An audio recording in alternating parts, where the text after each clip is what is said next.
एक लंबी फहरिस्त है लोगों की। नुसरत जमाली साहब को मौका मिला। बेसिकली आप ये कह रहे हैं कि नवाज शरीफ में कुछ अपना पर्सनल मैजिक ऐसा था, उनके अंदर एक ऐसा कनेक्ट था कि जब उनको जनरल जिलानी और जनरल जिया ने मौका दिया, उनको इक़्तिदार दिया, तो उसके बाद फिर वो एक लीडर के तौर पे इमर्ज जी 85 में इलेक्शन लड़ा, चीफ मिनिस्टर बने, उन्होंने काम किया, उसको लोगों ने कबूल किया, मुस्लिम लीग आई, एक लंबे अरसे के बाद मुल्क में जमहूरियत आई, वो लीडर बन गए, उन्होंने मुकाबला किया, हुकूमत बनाई 90 में। आज भी जो इकोनॉमिक रिफॉर्म्स नवाज शरीफ ने 90 में दिए थे, और मैं आज भी बार बार कहता हूं, अगर वो 90 वाली हुकूमत को 5 साल चलने दिया जाता, आज पाकिस्तान एक डिफरेंट लीग में होता दुनिया में। अच्छा, मतलब आप लीडर नहीं बन सकते, आप ये कह रहे हैं? मैं बिल्कुल बन सकता हूं, मैं लीडर हूं, मैं अपनी जगह पे बिल्कुल लीडर हूं, लेकिन अगर आप ये कहें कि मैं जो आरिफा नूर ने ख्वाब देखा है कि अब आप एक पहले सेलिब्रिटी लीडर बने हैं पीएमएलएन से, और इस तरह आप एक नई लीडरशिप में हमारी जमात में शहबाज शरीफ साहब सदर हैं, वो लीडर वापस क्यों नहीं आते? वो लीडर आएंगे, 4 महीने हो जाएंगे 19 मार्च। आप उनकी फिक्र क्यों ज्यादा की? आप हुकूमत की फिक्र करें जो काम नहीं कर रही। हुकूमत को तो रिलीफ मिल गई है अल्लाह ताला की तरफ से, उनकी जगह तो मौजूद है ना। आप तो खुद पेट्रोलियम इंजीनियर है, उस पर भी बात करते हैं, हुकूमत को तो अल्लाह ताला की रिलीफ मिल गई है। हम तो मौजूद हैं, अपोजिशन लीडर का कोई फॉर्मल रोल नहीं होता, उनका काम है वो पूरा कर रहे हैं। तो फिर आपकी अगर वो खिला रही तो पूरी हो जाएगी। कल आपकी पार्लियामानी पार्टी की जो मीटिंग हुई है जी, उसमें मोहसिन राजा ने, जावेद लतीफ ने, सब ने शोर मचाया कि शहबाज शरीफ सब क्यों नहीं आते। तो हकीकत है ना, तो छपा है। ये बिल्कुल हकीकत नहीं है। क्यों नहीं हकीकत? मैं चले फिर आप मेरी बात मान ले या वो हमारी खबरें मान ले, क्या हकीकत? मैं मौजूद था वहां पे। देखिए, आप कहते जमहूरियत नहीं है, वासी भी आए थे, बाकायदा इशू उठा है। हमारी पार्टी में जमहूरियत है, हर शख्स इजहार ख्याल करता है, अपनी राय का इजहार उसको करने का मौका मिलता है। ये मुतालबा नहीं किया गया कि शहबाज शरीफ साहब को आना चाहिए, पार्टी के रैंक एंड फाइल मुतासर हो रहे हैं? कोई ऐसा मुतालबा नहीं था। रांझा साहब ने यह कहा कि हमें अपोजिशन डटकर करनी चाहिए और बेहतर है कि शहबाज शरीफ साहब जल्द अज जल्द आ जाएं। ये उनकी राय है, हम इसको कबूल करते हैं। फिर क्या हुआ? तो वक्त पे आएंगे, जब आ जाएंगे। नहीं आएंगे इस महीने के आखिर तक? मुझे नहीं, शायद कल आ जाए, शायद आ जा रहे हैं कल इसी महीने। मुझसे उनकी बात नहीं हुई, वो आएंगे, अपना रोल पूरा करेंगे। ये कल की पार्लिमानी। आजकल आपके ताल्लुकात नहीं अच्छे बाकी पार्टी के लोगों से? नहीं, सबसे अच्छे हैं मेरे, किसी से हर एक से ठीक है मेरे, किसी से नाराजगी नहीं है, किसी से नाराजगी। ख्वाजा आसिफ से भी ठीक, बिल्कुल ठीक है। तो फिर झगड़ा क्या था? कोई झगड़ा नहीं है। तो वो भी अखबारों में? मैं तो जेल में था, अखबारों में, मैं तो अखबार में पढ़ा कि मैं तो आया नहीं हूं पार्लियामेंट में, मेरी बात नहीं हुई किसी से, झगड़ा किया हो सकता है। अच्छा, इख्तलाफ राय मैं आपको बता रहा हूं, ये अगर आप जितनी जमातें यहाँ 3 है ना, अगर किसी जमात के अंदर जमहूरियत है वो पीएमएलएन है। अच्छा, हर शख्स अपने इख्तलाफ राय करता है, अपनी राय का इजहार करता है। पीटीआई में नहीं है? आप पता कर लें। अच्छा, अभी आपने कहा कि पीटीआई से ज्यादा खुशामदी जमात पाकिस्तान की तारीख में नहीं आई। मोदी साहब इमरान खान की खुशामद करते हैं? जी, जो खुशामद करेगा वो कामयाब है, नहीं करेगा तो नाकाम है। ये सारे के सारे। मैंने तो बड़े बड़े पुराने बंदे जो माकूल लोग हुआ करते थे, आज जो उनकी सफ़ों में हैं, मैं उनके नाम, मेरे दोस्त हैं, आज वो भी खुशामद में मजबूर हैं। जो खुशामदी नहीं थे वो खुशामदी बन गए, क्योंकि वहां पे। लेकिन कहते ये हैं कि देखिए, इनकी पार्टी में तो बड़ी खुल के डिबेट होती है, लोग शोर मचाते हैं। किसकी पार्टी? पीएमएलएन में तो नवाज शरीफ साहब के सामने को बोल नहीं सकता। ये इससे बड़ी, इनका तो बड़ा झूठ कोई हो नहीं सकता। 40 टेलीविजन एंकर्स को लेके भी बात वो करते हैं। नवाज शरीफ साहब ने कभी नहीं करता है। इमरान खान ने कई की हैं जब से आए गवर्नमेंट। देखिए, 10 दफा कर चुके हैं। मैं जमात के अंदर की बात कर रहा हूं कि जमात के अंदर अगर कोई हकीकी जमहूरियत है, जहां इख्तलाफ राय होता है, जहां राय का इजहार खुल के होता है, वो सिर्फ पीएमएलएन। वही कह रहा हूं ना कि पीटीआई की जो मीटिंग्स होती हैं वहां तो शाउटिंग मैच होता है, लोग एतराज करते हैं। शाउटिंग मैच एक दूसरे पे होता है, इमरान खान अपनी राय का इजहार कोई नहीं करता। वो सब इमरान खान देखते हैं कि क्या सोच रहा है, उस पर उसकी तायीद करते, उसकी रीइंफोर्समेंट करते हैं। क्या कोई नवाज शरीफ साहब के सामने बोलता था? बिल्कुल बोलते थे। मैं हमेशा, जब मैं समझा कि इख्तलाफ राय की जरूरत है, हमेशा करता रहा। बहुत से लोग और करते रहे। और नवाज शरीफ साहब में ये खूबी है कि सुनते हैं, उनको पसंद आई या ना आए वो अलग बात है, बात वो सुनते हैं और बात करने का पूरा मौका देते हैं। सो आप ये कह रहे हैं कि पीटीआई के मुकाबले में पीएमएलएन एक ज्यादा जमहूरी डेमोक्रेटिक, इंटरनली ज्यादा जमहूरी जमात है और डायनेस्टी नहीं है? बिल्कुल डायनेस्टी नहीं है। जब आप कराची गए ना एमक्यूएम से मिलने, तो उस वक्त भी ये खबर लगी थी, चाहे मैं गई थी, कि एक लीडरशिप कॉन्टेस्ट हो रहा है पार्टी में कि कौन आएगा। कोई लीडरशिप कॉन्टेस्ट नहीं है। मैं जिंदगी में, मैं ना एस्पायर करता हूँ किसी पोजीशन को, ना मेरी एम्बिशन है।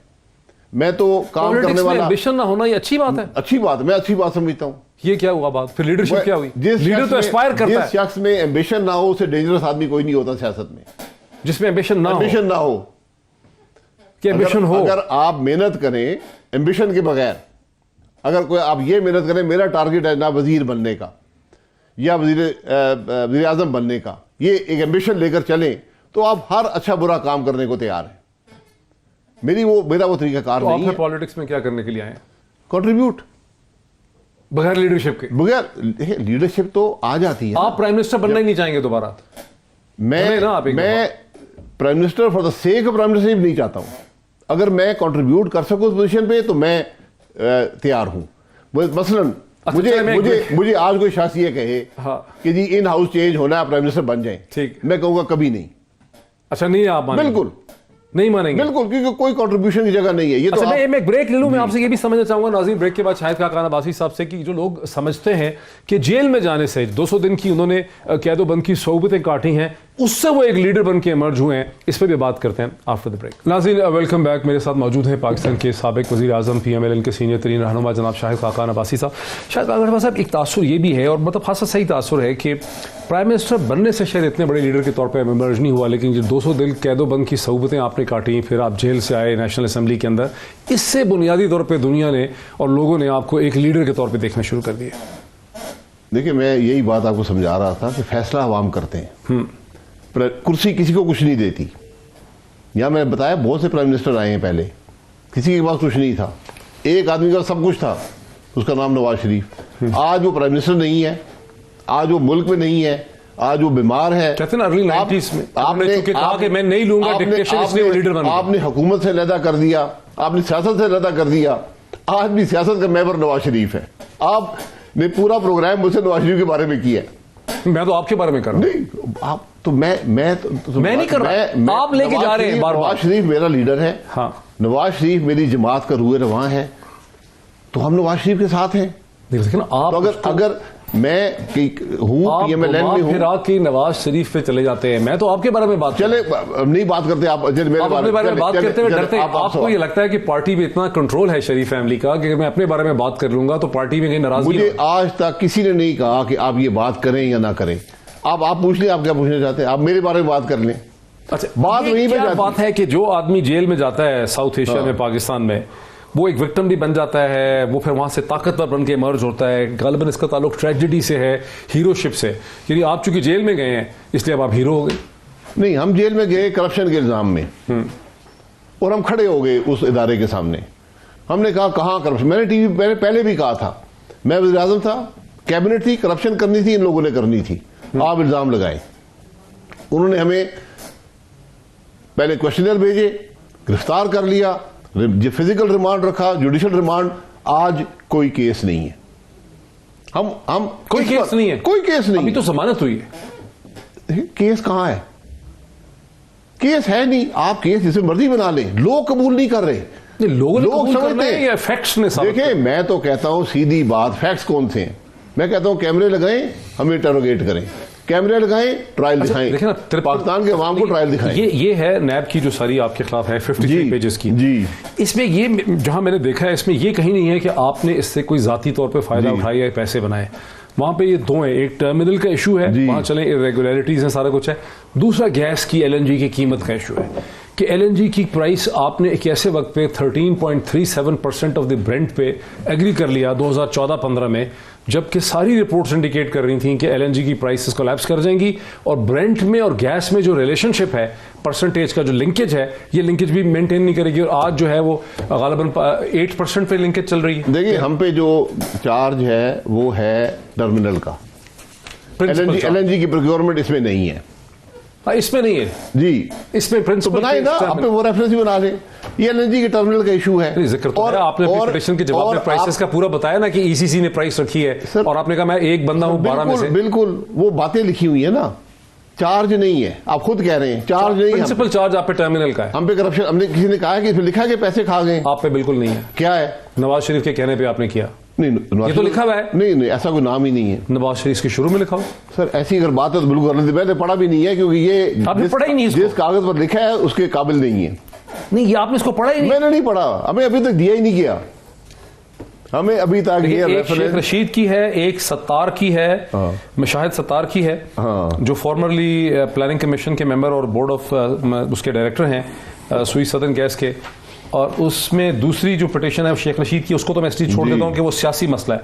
उसके अलावा और भी बहुत सी कंप्लीट सर यहाँ मैंने देखा है, यहाँ पे लिखा हुआ है कि नवाज शरीफ के कहने पे आपने ये किया, आपके ऊपर जाती नहीं है। सर नवाज शरीफ को अक्यूज क्यों नहीं बनाया? क्योंकि एक्शन वो कह रहे हैं आपने कि अगर हमने आपसे पैसे, पेट्रोलियम आप खुद कह रहे हैं पैसे नहीं खाए, मैं आपको बेवकूफ आदमी नजर आता हूं कि मैं कोई जुर्म कमिट करूंगा बगैर पैसे खाए, बगैर फायदा उठाए? वो अकल तस्लीम करती है इस बात को? और आप अक्यूज किसको कर रहे हैं? Gist of complaints and allegations में लिखा है, it is alleged the complaints that instead of retrofitting SSG Private Limited Terminal Port Qasim for use rental agreement was signed and done with MSETPL under the instructions of the then Prime Minister, namely Mian Mohammad Nawaz Sharif. In this regard, exorbitant capacity पे लिखा तो है sir allegations में। Sir ये तो मैं भी allegation लिख देता हूं कि मोहित पीरजादा पाकिस्तान को लूट गया है, ये एलिगेशन है ना, ठीक है ना? पावर कोई नहीं थी सर, एग्जैक्टली मेरे पास कौन सी पावर है? पेट्रोलियम मिनिस्टर थे। मुझे बता दे मेरी क्या पावर थे? आपने ये लिखा है, आपने जवाब में कहा है कि I was one of the 12 members जिन्होंने price determine of what, of the LNG और उसका जो रिलेशनशिप। सर कोई रिलेशन है को पता नहीं है। असल तो डस कहां पड़ रही है पाकिस्तान? असल कोई डस पाकिस्तान को नहीं पड़ रही। डस कैसे नहीं पड़ रही? पाकिस्तान 7.5 से $8 दे रहा है पर MMBTU इस वक्त, जबकि इस वक्त स्पॉट प्राइस जो है वो तकरीबन $2.25 है और जो वैसे लॉन्ग टर्म प्राइसेस है वो $4 कुछ है। गैस की बात कर रहा हूं। ठीक है, आपने 15 साल का कॉन्ट्रैक्ट कर लिया। मैंने जब किया था ना वो 2013 में था। हाँ 2000 कब किया था? 2013 में, 14 में चले 14 में।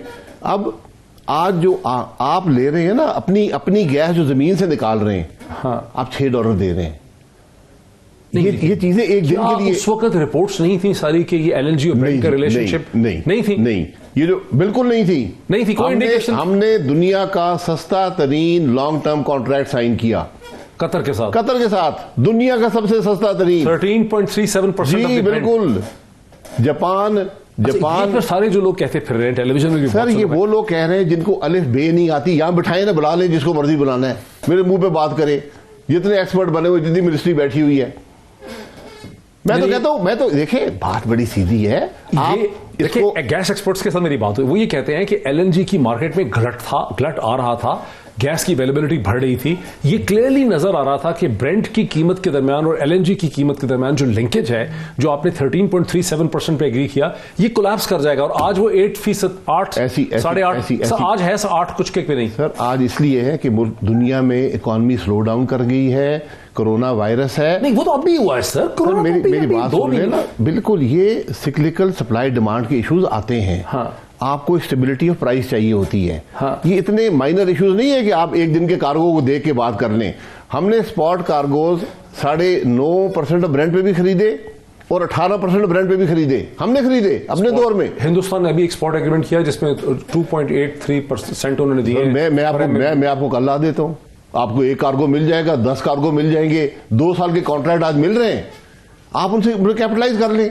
तो आपसे इतनी बड़ी गलती कैसे हो गई? मेरी गलती नहीं है, अगर मैंने गलती की है तो फिर इंडिया ने भी उससे बड़ी गलती की। हम तो कहां किया, हम तो कॉन्ट्रैक्ट 15 साल का उस वक्त 9.5 मिलियन टन है एनम के लॉन्ग टर्म कॉन्ट्रैक्ट इंडिया के पास। वो किस प्राइस पे? हमसे महंगे। आपने 13.37%, हम 3 टन के करीब ले रहे हैं, 3 मिलियन टन पर ईयर। हमारी 13.37 नहीं, हमारी जो बास्केट है 12.5 पे है, 12.5 पे एवरेज हमारे 8 कार्गोज हैं। इंडिया की जो बास्केट है 9.5 मिलियन टन की 13.9 पे है। उस वक्त किया उन्होंने जी, उसी हमारे साथ किए, यानी जापान ने किए, कोरिया ने किए। ये इतनी सिंपल बातें नहीं है कि एक आपने बात सुन ली। ये तो आप वज़ीर-ए-आज़म इमरान खान की बातें कर रहे हैं। अच्छा आप ये बता दें कि जो लोगों की चीखें निकल रही हैं महंगी बिजली से, महंगी गैस से, वो फिर क्यों निकल रही हैं? इसलिए निकल रही है कि आपने डॉलर को डिवैल्यू कर दिया, आप लॉसेज को कंट्रोल नहीं कर सके, इसलिए निकल रही है। आपके डॉलर को डिवैल्यू तो आपने खुद करना शुरू कर दिया था जब आप प्राइम मिनिस्टर थे। मिफ्ता आपके डिफेक्टिव फाइनेंस मिनिस्टर थे, क्या आपने हमने 5% डिवैल्यू किया, आपने 40% कर दिया।